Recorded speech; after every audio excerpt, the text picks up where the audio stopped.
Today I'm going to talk to you about my comedy screenplay, Late Bloomer.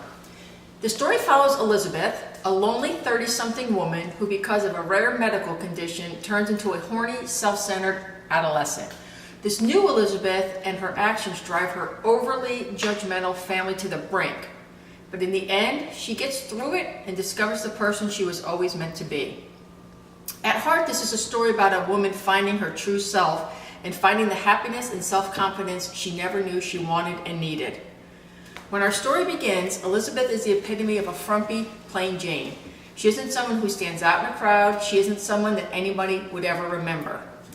She lives alone in a one-bedroom apartment that is always clean and tidy, everything in its place at all times.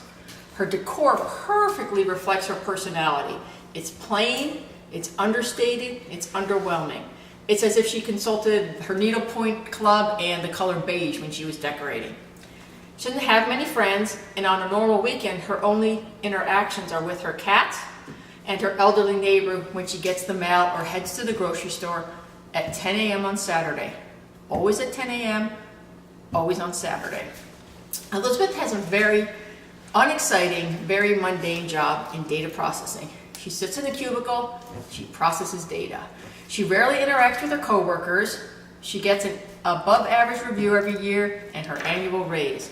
She participates in the Secret Santa, even though she doesn't want to, and she never joins her coworkers for happy hour or any sort of after work or outside of work activities. She lives in the same town as her meddling mother and spoiled little sister. Her mother is a Budinsky know-it-all who thrives on holding Elizabeth back, scrutinizing her every decision. Her job isn't good enough. Her hair isn't styled good enough. Her wardrobe isn't modest enough. And while she's scrutinizing Elizabeth, at the same time, she is 100% unconditionally loving and supporting the younger sister, who's a part-time cashier at the yarn barn, who lives at home and who's currently 3 months behind on her car payment. Elizabeth, who would never stand up to or question her mother, has accepted that this is the way her mother is. It's the dynamic of her family, and she isn't going to rock the boat. She has accepted this, that this is her family. And she knows that you can't choose your family, but she'll learn that you can choose your friends. Elizabeth has a routine that works for her. She wakes up at the same time every day. She showers while singing along to the same Barry Manilow song every day. She eats the same breakfast, a bran muffin, a hard-boiled egg, a cup of coffee. It may not be exciting, but it's hers. She has settled into this routine and this life. Not knowing any better, not wanting any more, she's kind of just accepted it. She hasn't yet realized that life is meant to be enjoyed, not just endured.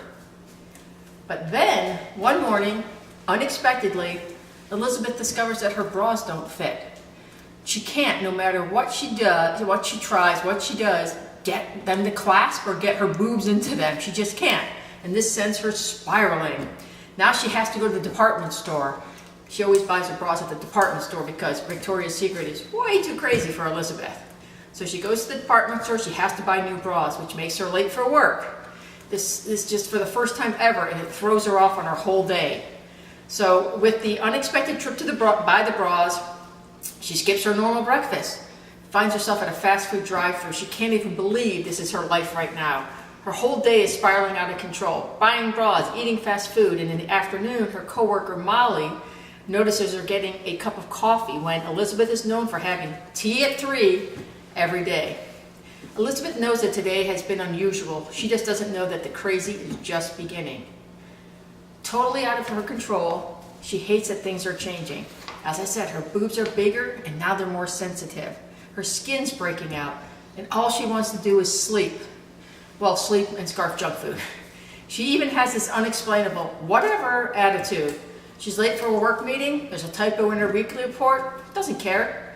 She shrugs it off, struts off sipping her 32-ounce Mountain Dew. She sometimes catches herself when she's about to do something that's completely out of character, and she does stop herself. I mean, she thinks there's no need to buy a red sexy thong when granny panties will do the same job. But then the next thing you know, she's dumping Barry Manilow and she's twerking along to Justin Bieber. This isn't the Elizabeth that anybody knows. In fact, she doesn't even want to be called Elizabeth anymore. She wants to be called Lizzie. But as we know, but apparently Lizzie doesn't know, is that not that actions have reactions, and more importantly, actions have consequences. When she makes a mistake at work, her boss calls her on it and she's given her first ever negative performance review, which will be a part of her permanent file. This should scare Lizzie straight. It should make her think about what she's doing, and it does for about 10 minutes. She shows up for a family meeting, and her mother tells her to cover up her bloated bosoms, and her sister scolds her for being 3 minutes late. Elizabeth rolls her eyes. Her family can't believe how she's acting. She thinks they all think she's fooling around and trying to get attention with her antics, and they tell her that there's no time for her shenanigans. They're planning her sister's wedding, and that's what everyone needs to be focused on. That's the only thing that's important right now. They especially need Elizabeth focused and on her game. Because of Elizabeth's organizational skills and her lack of a social life and her sister's cheapness, Elizabeth is expected to do everything for this wedding. They figure, why pay a wedding planner when Elizabeth can do it for free? So her scolding at work, fresh in her mind.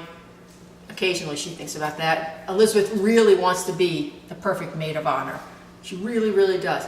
But like these urges she's feeling, like running off to take a pole dancing class when she's supposed to be interviewing caterers, are just pulling her in different directions. Another thing causing conflict and confusion is the fact that there are people who really like and appreciate Lizzie, people who would have never gravitated toward Elizabeth. Like Molly, the coworker I mentioned, who's her newfound friend, and Molly loves Lizzie's carefree attitude and spontaneous nature. Molly is the one who invites Lizzie to happy hour drinks, and Lizzie actually goes. Elizabeth never went. Lizzie's all into it. And at this happy hour, Lizzie officially meets Pete, the cute guy from IT that she was previously afraid to talk to. But he's noticing her now, and he actually asks her out on a date. Boom! A friend and a date. These are totally new experiences for Elizabeth. Lizzie is totally working. Until, after a fun Friday night, Lizzie faces consequences on Saturday morning. She oversleeps and is late for the wedding dress fitting. The fun of the night before immediately replaced with the disapproval of her mother and her sister, both repulsed by her behavior and demanding an attitude change. Elizabeth promises to get it together. She gives a heartfelt speech about her devotion to the wedding, her devotion to her family, and she promises her sister that she'll handle all the wedding responsibilities.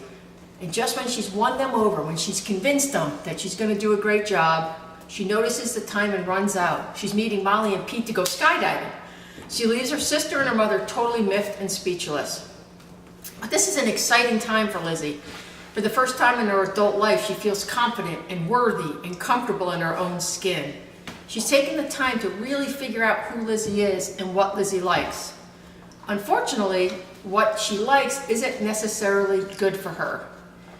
She likes staying up all night, but that causes problems at work when she's tired. She rediscovers a love for BK Whoppers and Sour Patch Kids, but they make her fat, logy, and tired. And she loves the thrill of stealing Funyuns. Well, that's actually a felony. So she's really in this place where she just can't get it all together. The ups and downs, the ins and outs, the crazy and the sane is becoming too much, and Elizabeth's life is getting out of control, even though she doesn't realize it. She's doing a terrible job at work, and her job is in jeopardy. She's behind in her rent because paying bills is too annoying, and she has no idea what's going on with her sister's wedding, even though she's the one in charge of planning it. And it all comes to a head and hits the fan when Elizabeth, who was too busy having fun, forgot to mail the invitations, ruining her sister's bridal shower. And like a spoiled teenager, Lizzie shrugs it off, redirects the blame, and refuses to take any sort of responsibility. Once again, her mother and her sister are speechless, and once again, they tell her to get it together. Once again, Elizabeth promises to do so, but this time, no one, maybe not even herself, believes in what she's saying. In her own world, while fulfilling her own needs, she doesn't realize she's jeopardizing all of her relationships. She's missing work, she's forgetting plans with Molly, she's falling behind on her wedding responsibilities, and then, oh my God, when her mother and sister walk in and catch her having a quickie with Pete on top of the wedding reception seating chart, she is then banned from the wedding. Pete, embarrassed, tells Lizzie that she has to realize that her actions have consequences and that she should apologize to her mother and beg her sister for forgiveness. Lizzie rolls her eyes, looks at him like a petulant teenager, and he storms out. She should care, but she doesn't. When she talks to Molly about what happened with Pete, Molly agrees with Pete and Lizzie storms out, pushing her only friend away. She now has no one to turn to, and things go from bad to worse. She's at an all-time low. No one to talk to, no one to hang out with. She has no one. So after a night of beer pong and shots of Jägermeister at a frat house, Lizzie shows up at her sister's wedding. She's still buzzed. She's reeking of Budweiser and vomit. Her mother and sister quietly and quickly try to escort her out. They don't want a scene, but they get one. Lizzie embarrasses herself in front of all the guests, and it ends when she starts acting strange. Like, really strange. Not Lizzie strange, really strange. She can't form words. She's having trouble standing up. She's coming in and out, and then she starts losing consciousness, her sister catching her as she faints and falls to the ground. She wakes at the hospital and learns that she has a brain tumor. Remember, I said it was a comedy. But that's the good news. It's benign, it's operable, and it's been pushing on her pituitary gland, which has been making her feel and act this way. Her mom is relieved. Thank God there's an excuse, an acceptable excuse for her atrocious behavior. Her sister is furious. How dare Lizzie let something as silly as a brain tumor ruin her wedding? Molly is concerned and supportive, and Pete promises to stick by Lizzie. Lizzie smiles and tells Pete that she loves him, and Pete asks Lizzie, "Is that the tumor talking or is that you?" Then he kisses her. Lizzie is having trouble processing this information. She's glad there's a diagnosis and a treatment option. I mean, she doesn't want to die. Obviously, she wants to keep living. But she's sad knowing that removing the tumor from her brains means removing Lizzie from her Elizabeth. So before the surgery, she has one last night of Lizzie, drinking, having fun, even getting a tattoo so she never forgets Lizzie and who Lizzie is. After the surgery, Elizabeth comes to realize that she is who she is. She's not going to let any outside forces, whether it's her family or a tumor, dictate who she's going to be. The tumor didn't make her break free, it let her break free. Elizabeth was a late bloomer, and from here on out, Lizzie is going to experience and make the best of it. That's Late Bloomer.